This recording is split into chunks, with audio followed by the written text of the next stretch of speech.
Thérèse Raquin de Émile Zola, chapitre 28. Depuis 2 mois, Thérèse et Laurent se débattaient dans les angoisses de leur union. Ils souffraient l'un par l'autre. Alors la haine monta lentement en eux. Ils finirent par se jeter des regards de colère, pleins de menaces sourdes. La haine devait forcément venir. Ils s'étaient aimés comme des brutes, avec une passion chaude, toutes de sang. Puis, au milieu des énervements du crime, leur amour était devenu de la peur. Ils avaient éprouvé une sorte d'effroi physique de leur baiser. Aujourd'hui, sous la souffrance que le mariage, que la vie en commun leur imposait, ils se révoltaient et s'emportaient. Ce fut une haine atroce, un éclat terrible.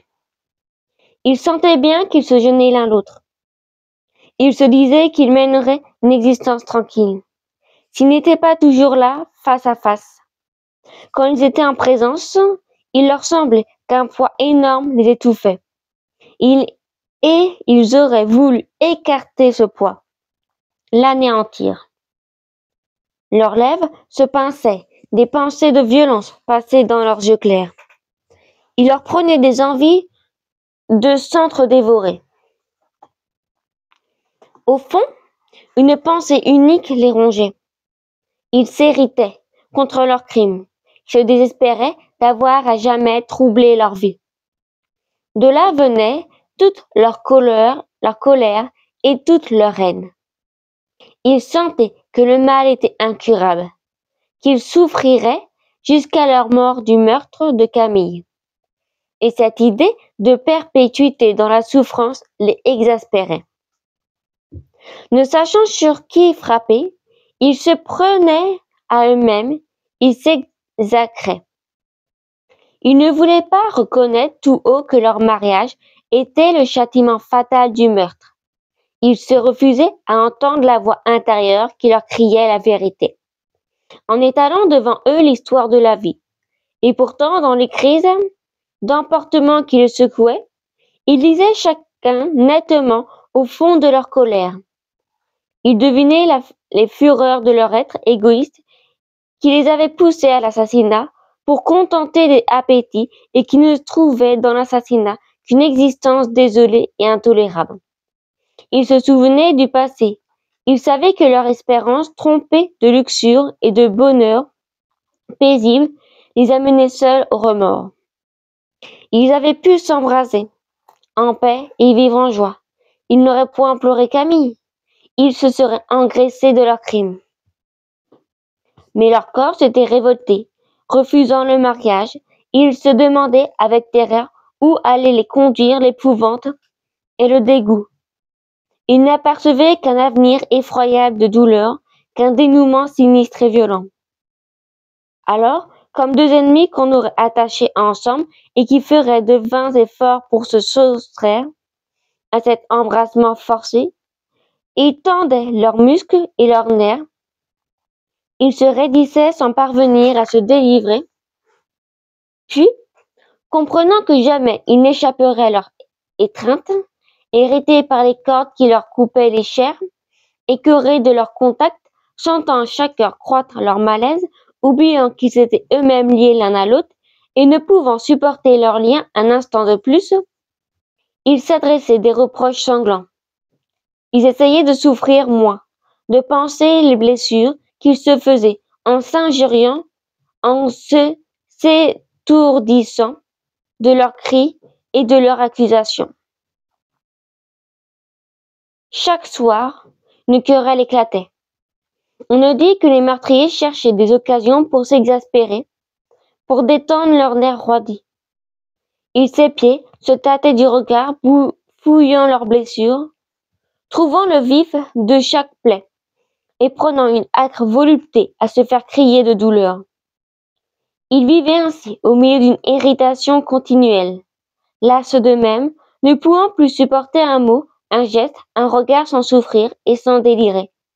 Leur être entré se trouvait préparé par la violence. la plus légère impatience, la contrariété la plus ordinaire grandissait d'une façon étrange dans leur organisme détraqué et devenait tout d'un coup grosse de brutalité. Un rien soulevait un orage qui durait jusqu'au lendemain. Un plat trop chaud, une fenêtre ouverte, un démenti, une simple observation suffisait pour les pousser à de véritables crises de folie. Et toujours, à un moment de la dispute, ils se jetaient le noyer à la face. De parole en parole, ils en arrivaient à se reprocher la noyade de Saint-Ouen. Alors ils voyaient rouge, ils s'exaltaient jusqu'à la rage. C'étaient des scènes atroces, des étouffements, des coups, des cris ignobles, des brutalités honteuses. D'ordinaire, Thérèse et Laurent s'exaspéraient ainsi. Après le repas, ils s'enfermaient dans la salle à manger pour que le bruit de leur désespoir ne fût pas entendu. Là, ils pouvaient se dévorer à l'aise. Au fond de cette pièce humide, de cette sorte de caveau que la lampe éclairait de lueurs jaunâtres. Leur voix, au milieu du silence et de la tranquillité de l'air, prenait des sécheresses déchirantes. Ils ne cessaient que lorsqu'ils étaient brisés de fatigue. Alors seulement, ils pouvaient aller goûter quelques heures de repos. Leur querelle devint comme un besoin pour eux, comme un moyen de gagner le sommeil en hébétant leurs nerfs. Madame Raquin les écoutait. Elle était là, sans cesse, son fauteuil, les mains pendantes sur les genoux, la tête droite, la face muette. Ils entendaient tout. Et sa chair morte n'avait pas un frisson. Ses yeux s'attachaient sur les meurtriers avec une fixité aiguë. Son martyre devait être atroce. Elle sut ainsi détail par détail les faits qui avaient précédé et suivi le meurtre de Camille. Elle descendit peu à peu dans la saleté et les crimes de ceux qui avaient appelé ses chers enfants. Les querelles des époux la mirent au courant des moindres circonstances, étalèrent devant son esprit terrifié un à un les épisodes de l'horrible aventure. Et à mesure qu'elle pénétrait plus avant dans cette boue sanglante, elle criait grâce. Elle croyait toucher le fond de l'infamie. Il lui fallait descendre encore. Chaque soir, elle apprenait quelques nouveaux détails. Toujours l'affreuse histoire s'allongeait devant elle. Il lui semblait qu'elle était perdue dans un rêve d'horreur qui n'aurait pas de fin. Le premier aveu avait été brutal et écrasant, mais elle souffrait davantage de ces coups répétés, de ces petits faits que les époux laissaient échapper au milieu de leur emportement et qui éclairaient le crime de leur sinistre. Une fois par jour, cette mère entendait les récits de l'assassinat de son fils. Et, chaque jour, ce récit devenait plus épouvantable, plus circonstancié, et était crié à ses oreilles avec plus de cruauté et d'éclat.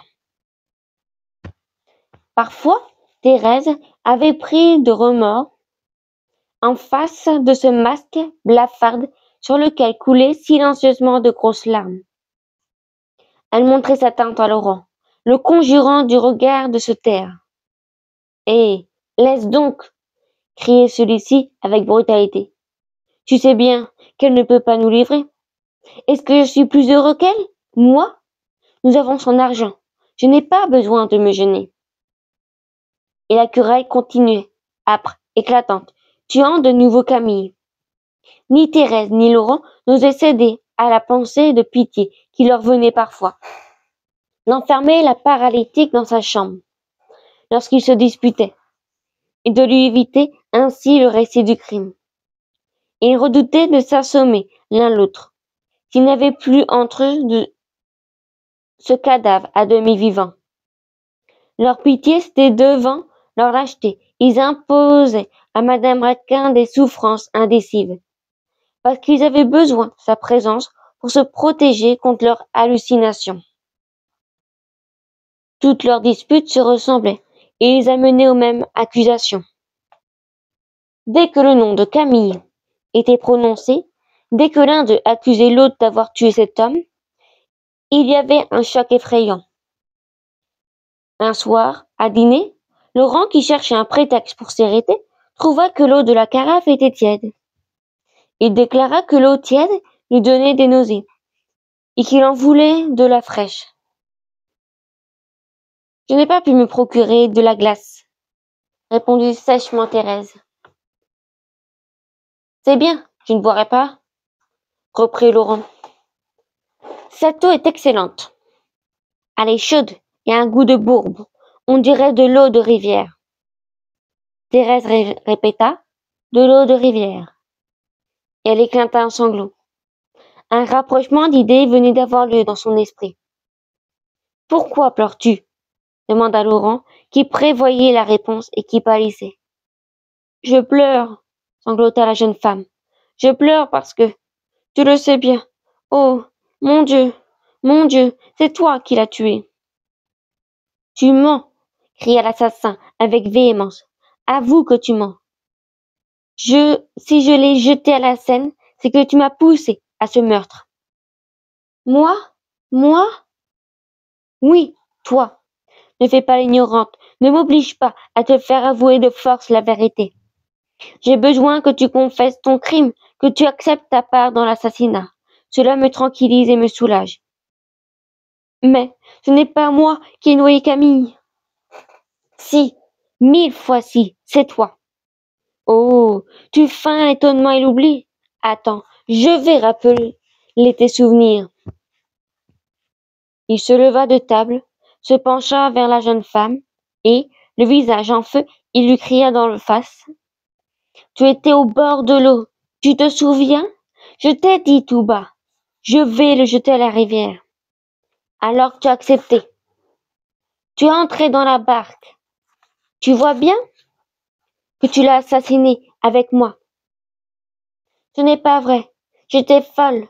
Je ne sais plus ce que j'ai fait, mais je n'ai jamais voulu le tuer. Toi seul as commis le crime. Ces dénégations torturaient Laurent. Comme il le disait, l'idée d'avoir un complice et une complice le soulageait. Il aurait tenté, s'il l'avait osé, de se prouver à lui-même que toute l'horreur du meurtre retombait sur Thérèse. Il lui venait des envies de battre la jeune femme pour lui faire confesser qu'elle était la plus coupable. Il se mit à marcher de long en large, criant, délirant, suivi par le regard fixe de madame Raquin. Ah, la misérable, balbutia-t-il d'une voix étranglée. Elle veut me rendre fou. Eh, n'es-tu pas monté un soir dans ma chambre comme une prostituée? Ne m'as-tu pas saoulé de tes caresses pour me décider à te débarrasser de ton mari? Il te déplaisait. Il sentait l'enfant malade, me disais-tu, lorsque je venais te voir ici, il y a 3 ans. Est-ce que je pensais à tout cela, moi? Est-ce que j'étais un coquin? Je vivais tranquille, en honnête homme, ne faisant de mal à personne. Je n'aurais pas écrasé une mouche. C'est toi qui as tué Camille, répéta Thérèse, avec une obstination désespérée qui faisait perdre la tête à Laurent. Non, c'est toi, je te dis que c'est toi, reprit-il avec un éclat de terrible.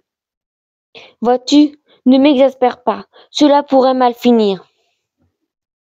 Comment, malheureuse? Tu ne te rappelles rien? Tu te livrais à moi comme une fille, là, dans la chambre de ton mari. Tu m'y as fait connaître des voluptés qui m'ont affolée. Avoue que tu avais calculé tout cela, que tu haïssais Camille, et que depuis longtemps tu voulais le tuer. Tu m'as sans doute pris pour amant, afin de me heurter contre lui et de le briser. Ce n'est pas vrai. C'est monstrueux ce que tu dis là. Tu n'as pas le droit de me reprocher ma faiblesse. Je puis dire, comme toi, qu'avant de te connaître, j'étais une honnête femme, qui n'avait jamais fait de mal à personne. Si je t'ai rendu fou, tu m'as rendu plus folle encore. Ne nous disputons pas. Entends-tu, Laurent? J'aurais trop de choses à te reprocher. Qu'aurais-tu donc à me reprocher? Non, rien. Tu ne m'as pas sauvé de moi-même, tu as profité de mes abandons. Tu t'es plu à désoler ma vie. Je te pardonne tout cela, mais, par grâce, ne m'accuse pas d'avoir tué Camille. Garde ton crime pour toi. Ne cherche pas à m'épouvanter davantage. Laurent leva la main pour frapper Thérèse au visage. Bats-moi, j'aime mieux ça, ajouta-t-elle. Je souffrirai moins. Et elle tendit la face. Il se retint, il prit une chaise et s'assit à côté de la jeune femme. Écoute, lui dit-il d'une voix qu'il s'efforçait de rendre calme. Il y a de la lâcheté à refuser ta part de crime. Tu sais parfaitement que nous l'avons commise ensemble. Tu sais que tu es aussi coupable que moi. Pourquoi veux-tu rendre ma charge plus lourde en te disant innocente? Si tu étais innocente, tu n'aurais pas consenti à m'épouser. Souviens-toi des 2 années qui ont suivi le meurtre. Désires-tu tenter une épreuve? Je vais aller tout dire au procureur impérial. Et tu verras si nous ne serons pas condamnés l'un et l'autre. Ils frissonnèrent. Et Thérèse reprit. Les hommes me condamneraient peut-être, mais Camille sait bien que tu as tout fait. Il ne me tourmente pas la nuit comme il te tourmente. Camille, me laisse en repos, dit Laurent pâle en tremblant. C'est toi qui le vois passer dans tes cauchemars. Je t'ai entendu crier. Ne dis pas cela, s'écria la jeune femme avec colère. Je n'ai pas crié. Je ne veux pas que le spectre vienne. Oh, je comprends. Tu cherches à les détourner de toi. Je suis innocente. Je suis innocente. Ils se regardèrent, terrifiés, brisés de fatigue, craignant d'avoir évoqué le cadavre du noyé. Leurs querelles finissent toujours ainsi. Ils protestaient de leur innocence, ils cherchaient à se tromper eux-mêmes pour mettre en fuite les mauvais rêves. Leur continuel effort tentait à rejeter à tour de rôle la responsabilité du crime, à se défendre comme devant un tribunal, en faisant mutuellement peser sur eux la charge les plus graves. Les plus étranges était qu'ils ne parvenaient pas à être dupes de leur serment, qu'ils se rappelaient parfaitement tous deux les circonstances de l'assassinat. Ils lisaient des aveux dans leurs yeux, lorsque leurs lèvres se donnaient démenties. C'étaient des mensonges puérils, des affirmations ridicules, la dispute, toutes deux mots de deux misérables qui mentaient pour mentir sans pouvoir se cacher qu'ils mentaient. Successivement, ils prenaient le rôle d'accusateur et, bien que jamais le procès qu'ils se faisaient ne amenait un résultat, ils le recommençaient chaque soir avec un acharnement cruel. Ils savaient qu'il ne se prouverait rien, qu'ils ne parviendraient pas à effacer le passé. Et ils tentaient toujours cette besogne. Ils revenaient toujours à la charge, aiguillonnés par la douleur et l'effroi, vaincus à l'avance par l'accablante réalité.